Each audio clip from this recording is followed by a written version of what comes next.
As you probably all remember, my first rabbinic gig was working for the Jewish Theological Seminary. They would send me out and I would go teach adult ed groups around the country.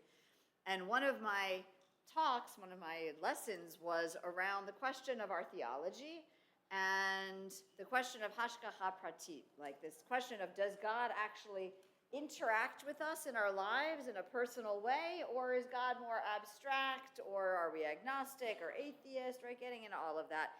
And I remember clearly sitting in a beautifully appointed dining room in Minneapolis with this wonderful group of young moms. And mostly the conversation was around like, no, we don't really think God's like watching what's going on in our lives and like really engaged in the nitty gritty. Until one mom said, yeah, except for when I find a parking spot. And when I really need that parking spot and I get the parking spot, then I really thank God for the parking spot. And that shifted something, right? Because we have those moments in our lives where we actually do find ourselves saying, thank God for this or thank God for that. And it may or may not jive with what we think we believe about God, right? There's like the intellectual, abstract, what I rationally believe, and then there's my lived practice as a Jew or as a person, a human being wired for some kind of religious impulse that reaches out in moments when we're, especially around illness, around fear, right? Those like no atheists in foxholes, right? So those moments we feel it coming up. And I'm thinking about this because of this trek we're making through Leviticus, and it occurs to me that part of our struggle to make sense of Leviticus is not only because Vayikra is so ancient and so obsolete in terms of the religious practice it's describing. We don't have a temple. We don't have sacrifices that we're offering up. We don't do the things that they're describing, and so we play this game of reading about them and convincing ourselves that that is the practice of holy, that is a holy practice, right? But it's like a stretch, right? And so there's that disconnect. But I think there's another disconnect too, and it's theological. I think the theology of Vayikra, of the entire book, is so radically different from the theology that we've been given in the Torah up until now. From the first chapters of Genesis and through Exodus, we are filled with stories of a God who's really in it with us, right? Those first chapters, like that first story with Adam and Chava in the garden, he knows exactly what they're up to. He knows where they're hiding. Where are you hiding, he asks, and there's a conversation. And so it unfolds. Noah has a conversation with God. Abraham is talking with God all his entire life, right? Each of the patriarchs. And those stories fill us up and lead us to encourage in ourselves a individual relationship with the divine, the idea that we can talk to God. And then we get Exodus. The entire book is filled with the story that we each have an individual relationship. Moshe is called by name, by God. And then the entire people, we as a people have a relationship with a God who cares about us, with a God who's working in history to care about us. And that our relationship matters in a two-way kind of a way. And then we get to Vayikra. And here's where I start passing out the handouts, because Vayikra is radically different. And I'm pulling now from James Kugel. Who would like to pass out some handouts? Thank you very much. Actually, I don't need one. I have the book. Not sure how many copies you ended up making. All right. So James Kugel, who's a Bible scholar, Harvard professor of Bible, and this is from his How to Read the Bible, a guide to scripture then and now. He reminds us of the documentary hypothesis, right? The documentary hypothesis in which there are at least 4, if not more, authors, human authors of our Torah, of our Tanakh. And then there's another redactor who at some point in time wove the inherited traditions, literary traditions of these 4 together into one. And so the Levitical author is known as P, the priestly author. And while Leviticus is not his only work, the beginning of chapter 1 of Genesis, right, might be a P. Like there's other P authorship moments woven throughout the text, but Leviticus is clearly the grand œuvre. So, a cold and indifferent God. Here we are, James Kugel. In the view of many scholars, P seems to have been possessed of the most chilling conception of the deity. It was already noticed that the God of Genesis 2 and 3, chapters 2 and 3, had a more hands-on approach to creating the world than the God of chapter 1, attributed by scholars to P. Right? In chapter 1, God simply speaks and things happen. Suddenly there is light, suddenly there's a firmament, and so forth. One would not be wrong to characterize this God as somewhat more impersonal. But even this depiction is more personal than the God revealed in later portions of the priestly texts, according to the scholars.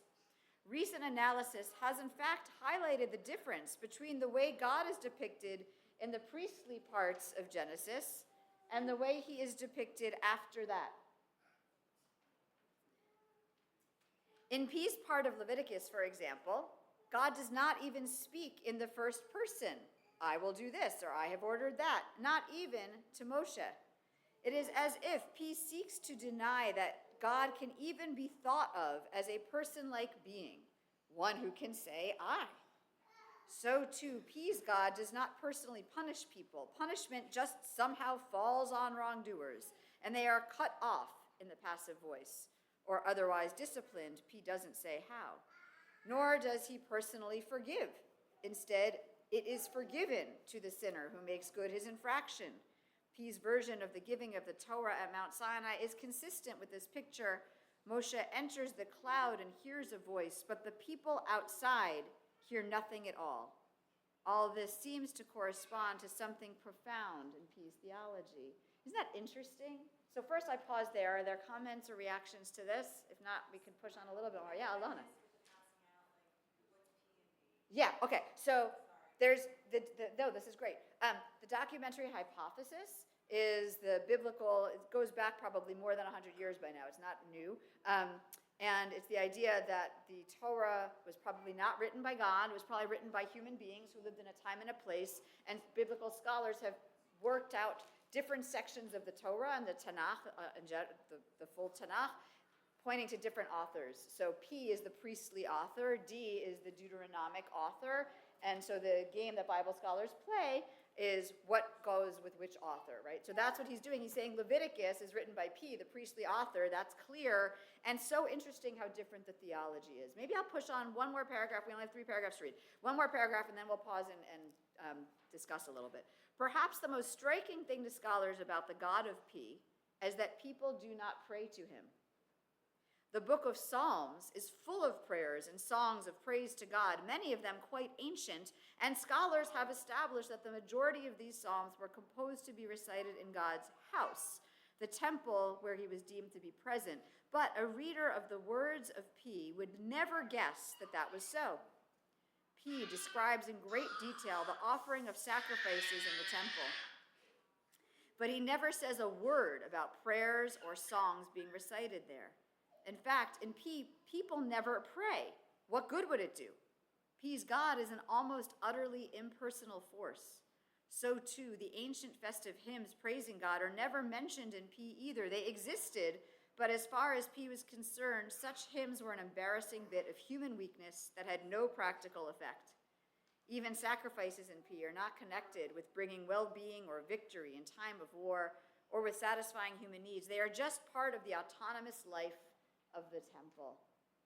I brought this week because Amor, we have this passive voice through and through, right? This is very much what we've just read. So pausing there, reactions or responses to this? Yeah, Marlene.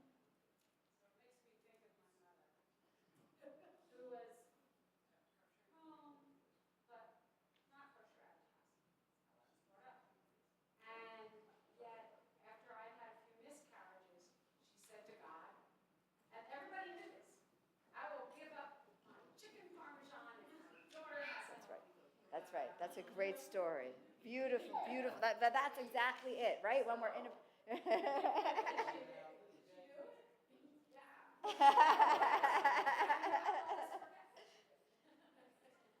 Yes, that's such a great example. Any other reactions to this?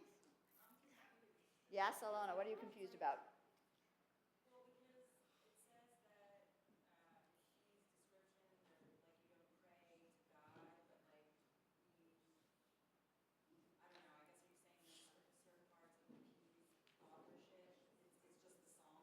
Yeah, well, no. So we're saying that in Leviticus and other parts of the Bible, the Tanakh, that Bible scholars think were written by this author, there's no prayer.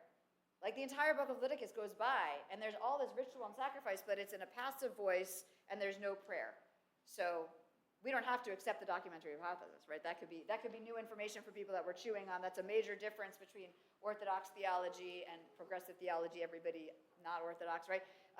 But playing this game, it's even if we take out the authorship part and we say how interesting it is that the Torah, maybe even if we say it's written by God, has these different visions of how we interact with God. And what is the role of prayer? And what is the role of a passive God, I think, is the question I'm getting at. Any other comments? If not, we push on. Yeah, Cantor Kistner. Well, the question that's coming up for me is like, well, is prayer verbal? Yeah. Right? Like, what does it mean that there's no prayer in Leviticus? Mm. There's no spoken prayer.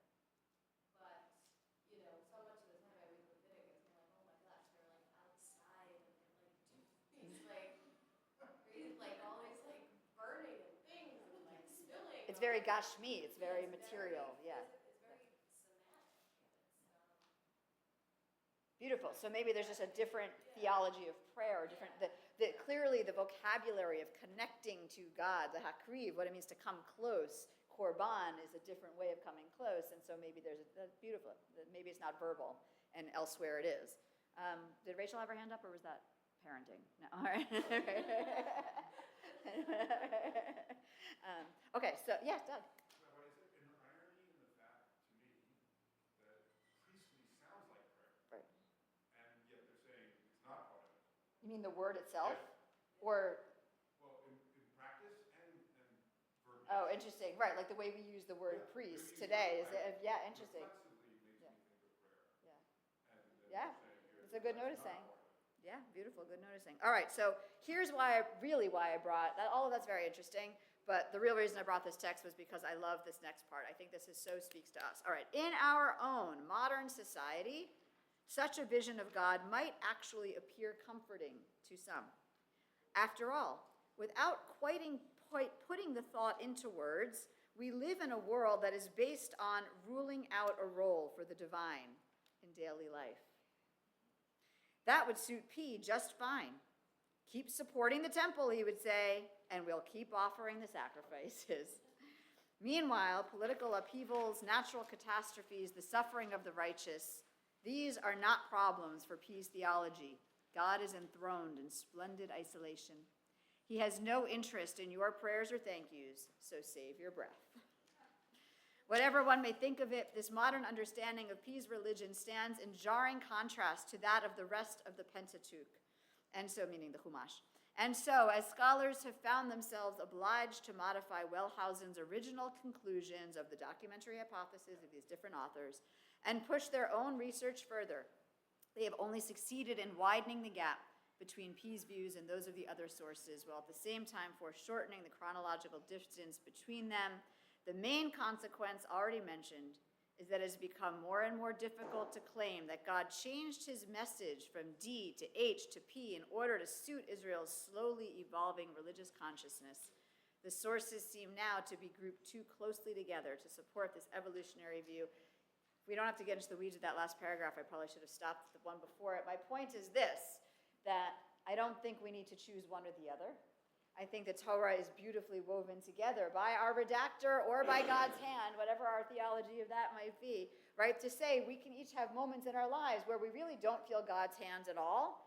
We can go ahead and keep the kosher home and give our donations to the synagogue and keep up the membership and do all the things and not actually have an active prayer life or religious life in whatever sense we mean by it, as Cantor Kistner invites us to think more broadly about that. And also there's other moments in our lives, and they're all right up one against each other, all in the same book, where we are praying, dear God, if only I can have grandchildren and my daughter be given children, I'll give up the chicken parmesan, right? If only I get the parking space, I will give more tzedakah. Right? So that all can live in our hearts and in our ritual practices and our Jewish practices as we build these complicated, complex, and varied Jewish lives. Shabbat Shalom. Musaf, page 184.